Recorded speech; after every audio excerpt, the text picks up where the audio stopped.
Welcome to Attic Static. Today we have two stories for you, the Valley of Echoed Silence and the passenger who stole my faces. Sit down, relax, and enjoy. The Valley of Echoed Silence. I am sitting in my kitchen this morning, the steam from my coffee mug curling into the air, and my hands are still trembling slightly. I should be feeling relieved, the worst is over. The woods are behind me, but there is a lingering sense of vertigo that won't leave my chest. It's the lingering weight of knowing exactly what I saw in that valley. It started as a routine 3-day trek into the Blackwood Range. I wanted solitude. I wanted to be somewhere where the only sounds were the crunch of pine needles and the occasional call of a hawk. But by the second day, the geography began to shift. It wasn't just that the terrain was difficult, it was that the terrain felt intentional. By midday on Tuesday, I found myself entering a narrow gorge. The rock walls were smooth, almost polished, as if water had been flowing over them for centuries, except there was no water in sight. The air grew heavy, smelling faintly of ozone and crushed mint. That's when the first anomaly occurred. I looked back at the path I had just walked from. It wasn't a trail anymore. The ground behind me had smoothed into a perfect, glass-like obsidian surface, erasing my footprints as if the earth were swallowing them in real time. I stopped, confused. Then I heard it, the sound of a single footstep. It didn't come from behind me or beside me. It came from above, yet there was no bird, no falling branch, and no rain.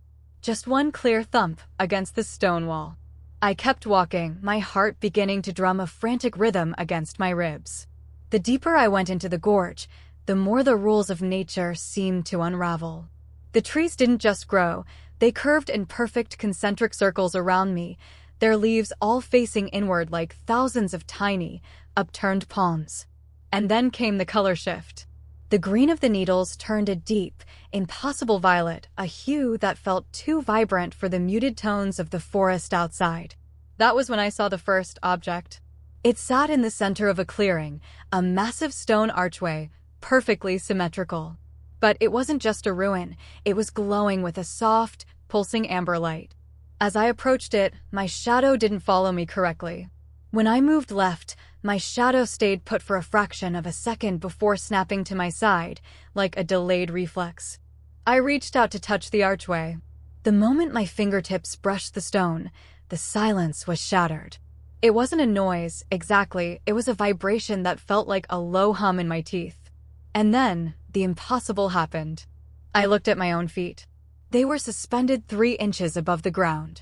Not floating, not drifting, they were simply held there by an invisible force, as if gravity had decided to take a momentary lunch break. Panic finally spiked. I turned around to flee back the way I came, but the gorge had changed. The obsidian path was gone.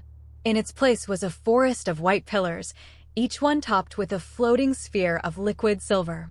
It was clear now, this wasn't just a part of the woods. This was a pocket of reality that didn't belong to the earth.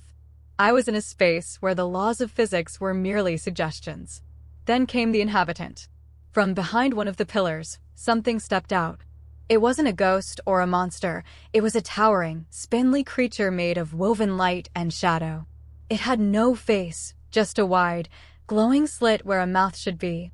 It didn't walk so much as glide, its limbs lengthening and shortening with every movement. It didn't roar. Instead, it produced a sound like 1,000 wind chimes being struck at once. It moved toward me, and for the first time, I felt the sheer scale of the impossibility. This thing didn't belong in a forest. It belonged in a dream, or perhaps in the architecture of a god's mind. It leaned down, its long, glowing fingers reaching toward my head. As it did, the ground beneath me finally remembered how to be solid. I fell forward, hitting the dirt with a jarring thud. The creature froze. The amber light in the archway flared brilliantly, turning the world into a bleached white void for one heartbeat.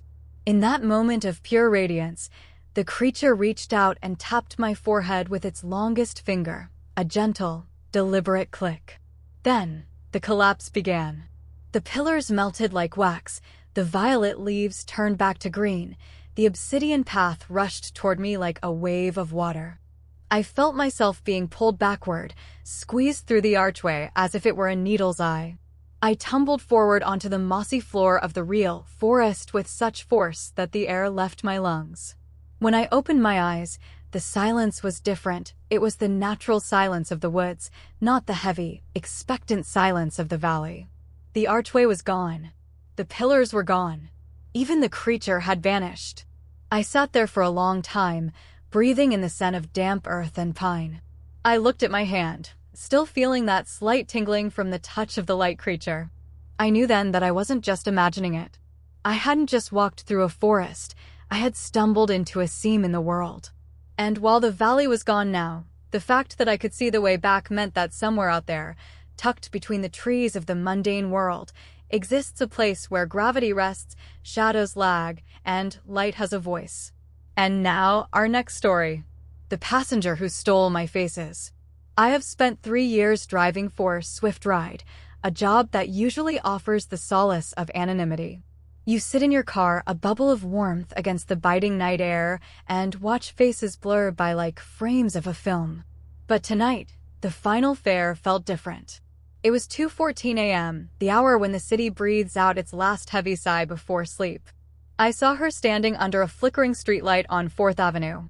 She was draped in a beige trench coat, perfectly still, looking less like she was waiting for a car and more like she had been carved out of the sidewalk itself. When I pulled up, she didn't move until my door opened. She stepped inside. She was unremarkable at first, a woman with pale skin and eyes that seemed to hold a strange, watery depth. But as we began to drive, she did something peculiar. She didn't just sit, she leaned back and closed her eyes, tilting her head in a way that felt intentional. Then, the mimicry began. It started with my mother. As we passed a bakery, she suddenly turned to me and sighed, a long, shaky breath of contentment. Then she spoke. "The bread smells like home," she whispered. It wasn't just her words, it was her exact cadence. The way she dragged out the H in home, the slight rasp at the end of the sentence. For a second, I didn't see a stranger. I saw my mother standing in our kitchen 40 years ago. I felt a prickle of unease crawl up my spine. It was too perfect. A stranger shouldn't be able to capture 30 years of muscle memory in 3 seconds. As we turned onto the residential stretch of Oak Lane, she shifted again. Her posture changed, her shoulders hunched slightly forward. She opened her eyes and smiled, a crooked, lopsided grin.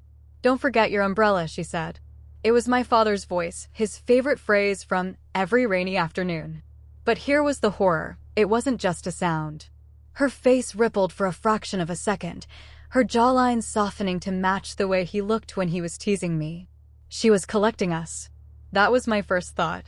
She wasn't just imitating people, she was wearing their souls like temporary skins.